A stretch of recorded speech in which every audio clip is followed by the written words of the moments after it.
மகிழ்ச்சியான குடும்ப வாழ்க்கைக்கு முதலாவது தேவை, நம்முடைய குடும்ப வாழ்க்கை மகிழ்ச்சியாக மாற வேண்டும் என்றால் முதலாவது தேவை என்ன தேவை? முதலாவது மனைவிக்கு நல்ல கணவன், கணவனுக்கு நல்ல மனைவி. வேற ஏதாவது தேவையா?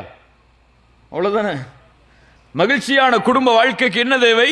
மனைவிக்கு சாலிஹான கணவன் தேவை, சாலிஹான கணவனுக்கு சாலிஹான மனைவி தேவை. அதற்கு என்ன செய்ய வேண்டும்?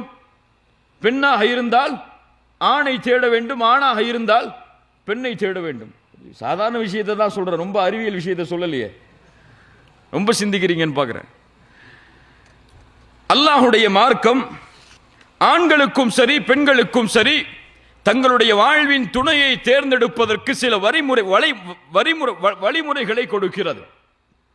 ஆணாக இருந்தால் ரசூலுல்லாஹி ஸல்லல்லாஹு அலைஹி வஸல்லம் சொன்னார்கள், ஒரு பெண் 4 காரணத்திற்காக திருமணம் முடித்து கொடுக்கப்படுகிறாள்.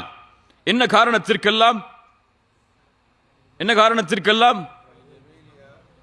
அழகு. வேற அதுதான் முதல்ல சொல்லுவாங்க நம்ம ஆளுங்க, அழகிற்காக. அதற்கு பிறகு வலிமாலிஹா, செல்வத்திற்காக, பாரம்பரியத்திற்காக, வலிதீனிஹா, அதான் நமக்கு கடைசி, வலிதீனிஹா, தீனுக்காக. ஃபத்ஃபர் பிதாத்தித்தீன். ரசூலுல்லாஹி ஸல்லல்லாஹு அலைஹி வஸல்லம் இந்த அளவீடுகளை சொல்லிவிட்டு சொன்னார்கள், நீங்கள் தீனை தேர்ந்தெடுங்கள், நீங்கள் தீனை தேர்ந்தெடுங்கள், இல்லை என்றால் உங்களுடைய கரத்தில் மண்படியட்டும். ரசூலுல்லாஹி ஸல்லல்லாஹு அலைஹி வஸல்லம் எதற்கெல்லாம் அனுமதி கொடுக்கிறார்கள்?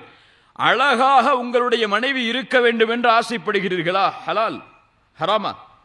ஹலால். உங்களுடைய உள்ளம் எதை அழகு என்று பார்க்கிறதோ அதை நீங்கள் பெண்ணிடத்தில் எதிர்பார்க்கலாம், தவறில்லை, ஹலால் தான்.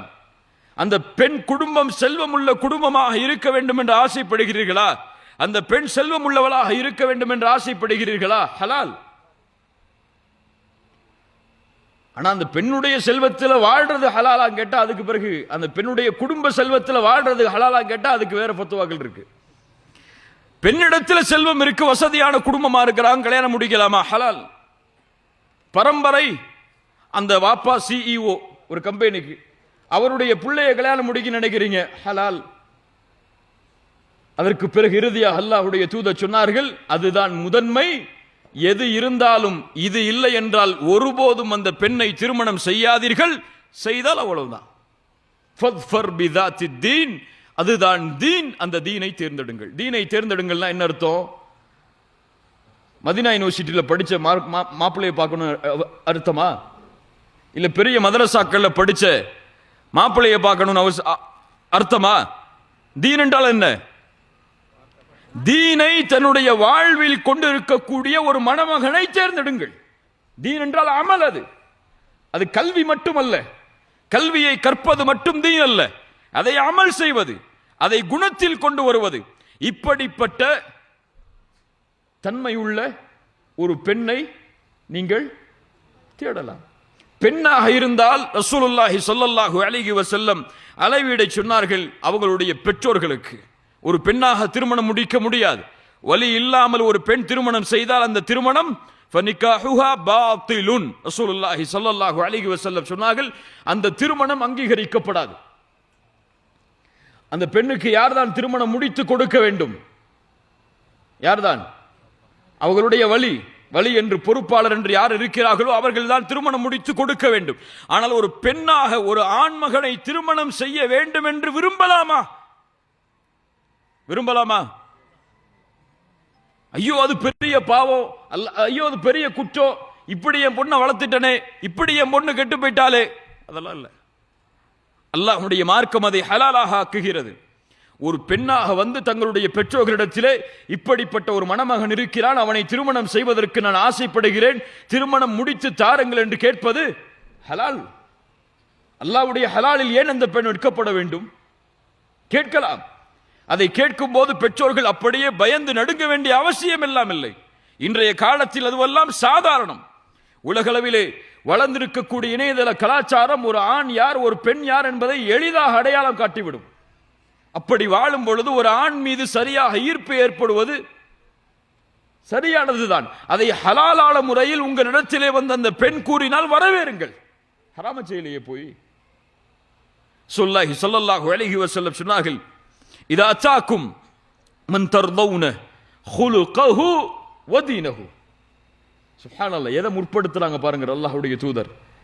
உங்களிடத்திலே ஒரு மணமகன் பெண் கேட்டு வருகிறான், உங்களுடைய பிள்ளைகளை, அவனிடத்தில் குணமும் மார்க்கமும் இருந்தால், ரெண்டுதான், குணமும் மார்க்கமும் இருந்தால், ஃபஸவ்விஜூஹு, உங்களுடைய பெண் பிள்ளையை அவருக்கு திருமணம் முடித்து கொடுங்கள்.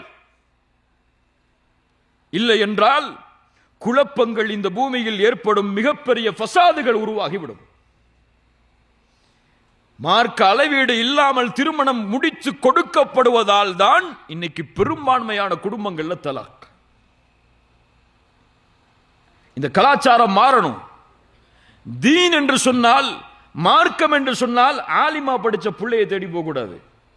அது மட்டுமல்ல அளவீடு. ஆலிமா படிச்ச பிள்ளையை திருமணம் முடிக்கூடாதுன்னு சொல்லல, அது மட்டுமல்ல அளவீடு. தீன் என்றால் வாழ்க்கையில் அதை கொண்டிருப்பது குணமாக. அந்த பெண்ணுடைய குணம் என்ன, அந்த ஆணுடைய குணம் என்ன, இதுதான் தீனாக முற்படுத்தப்பட்டு திருமணம் முடித்து கொடுக்கப்பட வேண்டும். ரசூலுல்லாஹி ஸல்லல்லாஹு அலைஹி வஸல்லம் அவர்கள் ஆண்களுக்கும் பெண்களுக்கும் இந்த அளவீடை கொடுக்கிறார்கள். அழகிற்கு மார்க்கம் இல்லைங்கிறதுக்காக அழகு போதுன்னு திருமணம் முடிச்சுட்டா எவ்வளவு நாள் அழகா இருப்பா அந்த பெண்? ஒரு குழந்தை பிறக்கிற வரைக்கும் தானே, 4 குழந்தை பிறக்கிற வரைக்கும் தானே, அல்லது 30-38 வயசு அடையிற வரைக்கும் தானே. அழகை முற்படுத்தினால் அது முடிந்துவிடும். ஒரு நாள் செல்வத்தை முற்படுத்தினால் அவன் எப்போது வேண்டுமானாலும் ஏழையாகலாம், எப்போது வேண்டுமானாலும் பணக்காரனாகலாம். அல்லாஹ்வுடைய கரத்தில் இருப்பது. பரம்பரையின் கண்ணியத்தை முற்படுத்தினால் அது எப்போது வேண்டுமானாலும் குறையலாம், ஏறலாம். ஆனால் தீன், குணம் அவனுடைய வாழ்க்கையோடு இணைந்திருப்பது. அவன் மரணம் வரை அதோடு வாழ்ந்தால்தான் அவன் வாழ முடியும் முஸ்லிமாக. அதனால் ரசூலுல்லாஹி ஸல்லல்லாஹு அலைஹி வஸல்லம் சொன்னார்கள், இந்த காரணங்கள் எல்லாம் பாருங்கள், ஆனால் முற்படுத்துவது தீனை. இது இருந்தால்தான் ஒரு முஸ்லிம் குடும்பம் மகிழ்ச்சியான குடும்பமாக வாழ முடியும் என்பதை நாம் உணர வேண்டும்.